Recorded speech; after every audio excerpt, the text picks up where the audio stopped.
வணக்கம். நான் astrology professor doctor Vimala. குரு. இந்த குருக்கு காரக அமைப்புகள்ல வேதம், வேதாந்தம் எல்லாம் சொல்லுவாங்க.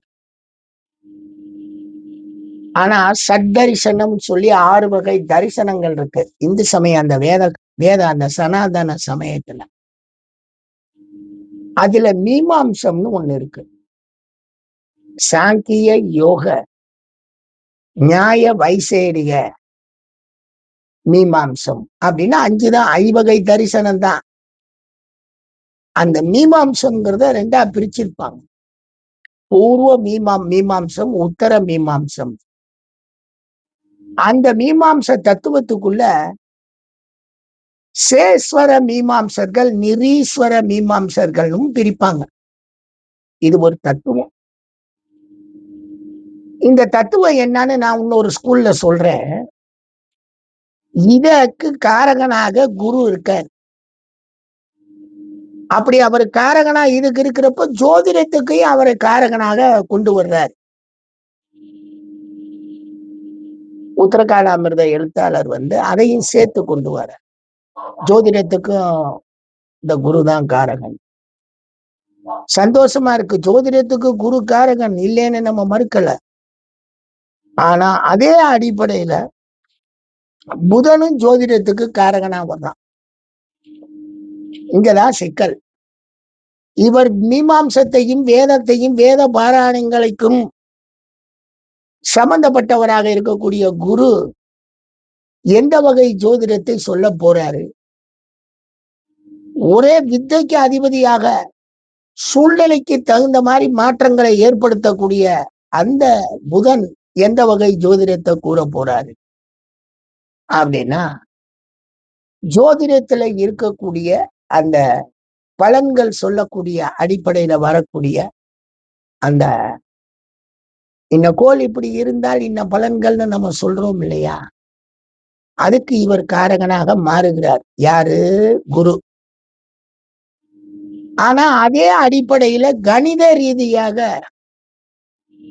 இந்த கோள் இங்கதான் இருக்கு அப்படின்னு தீர்மானிக்கிறார் பாருங்க. அந்த தீர்மானமான கணிதத்தை உருவாக்குபவர் புதன். ஒரு சில ஜோதிடர்கள்லாம் கணிக்க தெரியாம தவறிடுறாங்க இல்லையா? ஆமா. ஒருத்தர் கணிக்காமையே சொல்லிடுறாரு.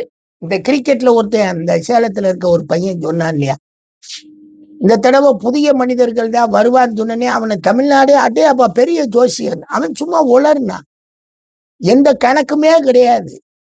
அவனா ஒரு யூகமா நினைச்சு சொல்லிட்டு போனான். அவனை வேணா நம்ம வேணா குறி ஜோசியன், அருள்வாக்கு ஜோசியன்னு சொல்லிட்டு போலாமே தவிர கணித ஜோதிடன் அல்ல.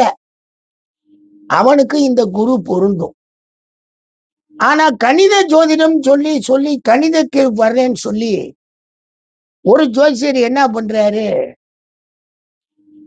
ரஜினிகாந்த் அவர்கள் அரசியலுக்கு அவங்க வருவாரு வரலைன்னா நான் ஜோதிடத்தை விட்டே போறேன்னு சொன்னார் பாருங்க ஒரு ஜோசியர். என்னையெல்லாம் எத்தனையோ பேர் கேட்டாங்க, என்னங்க சார் அவர் எந்த கணிதத்துல சொல்றாருன்னு தெரியாதுங்க, நம்மளை விட்டுருங்க, நாங்க அந்த கதைக்கெல்லாம் எங்களால வர முடியாதுங்க. அவர் கணித கணிதம் போய் அவர் ஜோதிடத்தை போய் கணிதம் தெரியல அவருக்கு. அவருக்கு ஜோதிடமும் தெரியாது. ஏன்னா குருவனுடைய வேலையை அவர் பார்க்கல. ஜோதிடத்துல சொன்ன விஷயம் இதுதான் சொல்லிட்டு போயிருந்தா பரவாயில்ல, நான் கணித்து சொல்கிறேன், இல்லாவிடில் நான் போகிறேன்னு சொல்றப்ப அந்த புதன் அவருக்கு வேலை செய்யறார். பாவம். கணிதம் தவறாகும், அதுல மாற்று கருத்தே இடம் இல்ல. அவர் ஜோதிடர் சொன்ன அந்த அமைப்பு தவறாயிடுச்சு. புதன் கணிதத்துல அவருக்கு தவறான சிந்தனைகளை, கணித தவறுகளை கொடுத்திருக்கலாம். அவங்க உங்களுடைய ஜாதகப்படி அவருடைய அந்த கணிக்கும் திறன்ல தோத்து போயிருப்பார். அது புதன். அதை நாம ஏற்றுக்கொள்ளதான் வேணும். ஏன்னா கணிதம்னு வந்த உடனே அங்க அறிவியல் வந்துருது. அறிவியல் உடனுக்குடன் முடிவை சொல்லிடுது. அது சரியோ தவறோ, அது அவர் தோதிட்டா அவரை கணிச்சது அதை விட்டு போச்சு. அவர் போறேன்னாரு, அப்புறம் அதை வாபஸ் வாங்கிட்டு அவர் ஜோதிடம் சொல்றார். அவர் என்னமோ பண்ணிட்டு போறார். நம்மளை பொறுத்த வரைக்கும் அந்த இடத்துல புதன் அவர் கணிதம் தவறாயிடுச்சு. ஆனா இங்க இவர் என்னடான்னு கேட்டீங்கன்னா, இந்த கிரிக்கெட்டுக்காரர் சொன்ன உடனே அது நடந்திருக்குன்னா அவர் கணிக்கவே இல்லை. எந்த கணிதமும் கிடையாது. ஏன்னா அவர் கணித ரீதியா சொல்லி இருந்தா அந்த கணித ரீதியா அடுத்தடுத்த கிரிக்கெட் மேட்சுகள்ல சொல்லிட்டு போகணும்ல. அந்த பையனுக்கு ஜோதிடமே தெரியாது, வயசே கம்மி. அந்த உட்டால கடியாடி அடிச்ச உடனே அப்படியே பார்த்தா இன்னொரு பெரிய விஷயமெல்லாம் சொல்லியிருக்காரு அந்த சேலத்துக்கார பையன். என்ன சொல்றாருன்னா, ஸ்டாலின் முதல்வர் ஆக மாட்டார், உதயநிதிக்கு அரசியல்லாம் கிடையாது, அவர் அப்படியே விலகி போயிடுவாருன்னு சொல்லி ஜோதிடம் சொன்னவர் தான் அவர்லாம். ரெக்கார்டு இருக்கு என்கிட்ட, எல்லாத்துக்குமே ரெக்கார்டு சேகரிச்சு வச்சிருக்கிறேன். அப்ப என்ன, யாரு குரு அப்படின்னா ஜோதிடம். அப்படியே போற போக்குல சொல்லிட்டு போற ஜோதிடத்துக்கு பேரு குரு. உட்கார்ந்து கணிச்சு சொல்ற ஜோதிடத்துக்கு பேரு புதன். கணிதம் தவறும், இந்த போற போக்குல சொல்ற ஜோதிடம் அதுவும் அது கணிதமா சொல்லும் போது தவறிடும். சும்மா இதுதாங்க பலன்கள். பலன்கள் இதுதான் சொல்றது கணிச்சு அது எங்க சரியாக அந்த பலன்கள் வருமான்னு சொன்னா அது புதன். எனவே குருவை படித்தாக வேண்டும், புதனை கணித்தாக வேண்டும். ஆக இந்த புதனும் குருவும் கணித்து செயல்படக்கூடிய ஜோதிடம் வெற்றி பெறும். அதுல நமக்கு மாற்று கருத்தே கிடையாதுங்க. ஏன்னா ஜோதிடர்னு சொல்லிட்டு இவங்க செய்யக்கூடிய விஷயத்தை விளக்குறதுக்கு யாருக்கும் தெரியாதுங்க. நம்ம இந்த விளக்குறோம், அவ்வளவுதான். எனவே ஜோதிடம் விதிகளாகவும் இருக்கிறது, கணிதமாகவும் இருக்கிறது.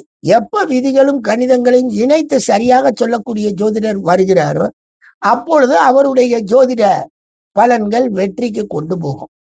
அதுல முக்கியமானது என்னன்னு கேட்டீங்கன்னா யூகம்தான். எங்க எங்க எங்க எங்க மதுரை பக்கம் ஒரு ஜோசியர் இருக்கார். ஒரு 20 வருஷத்துக்கு முன்னாடி பேசியிருப்பேன் அந்த ஆள்கிட்ட. 25 வருஷம் இருக்கும். அப்ப அவர் சொல்றா, என்னங்க ஜோசியம் கணிதம் என்ன யூகம்ன்றீங்க அப்படின்னா, நான் சிரிச்சுக்கிட்டு அன்னையில நான் அவன்கிட்ட பேசுறது இல்லை. கூடா 2-2-4 சொல்றது எத்தனை பேருக்கு வரும்? அந்த 2-2-4 இவருக்கு சொன்னா இவருக்கு இருக்கா, அவருக்கு இருக்காது. உடனே நம்ம ஜோசியம் தவறுன்றுவாங்க. யூகிக்கணும், யாருக்கு எதை சொல்லணும், எப்படி சொல்லணும். ஏன்னா இங்க பொதுவாக இருக்கு ஜோதிடம். அந்த பொதுல இருந்து தாவி தனி மனிதனுக்கு பலன் சொல்லணும். அந்த பொதுல இருந்து தாவி இந்த தனி மனிதனுக்கு பலன் சொல்றது ரொம்ப கஷ்டம். தனி தாவல்ங்கிறது தனி. இப்ப நியூட்டன் ஆப்பிள் கீழே விழுகும் கண்டுபிடிச்சாரு, அதை எல்லா இடத்துலயும் போட்டு பார்த்தாரு, கீழே விழுகுது, பூமிக்கு ஈர்ப்பு விசை இருக்குன்னார். இது தனி தாவல். ஆனா நம்மது பொது தாவலாக நிக்குது. எனவே அந்த ஜோதிடத்துல கொஞ்சம் நம்ம கவனமா இருக்கணும். குருவுக்கும் ஜோதிடம் உண்டு, புதனுக்கும் ஜோதிடம் உண்டு, ரெண்டுக்கும் வேறுபாடு உண்டு. நன்றிங்க.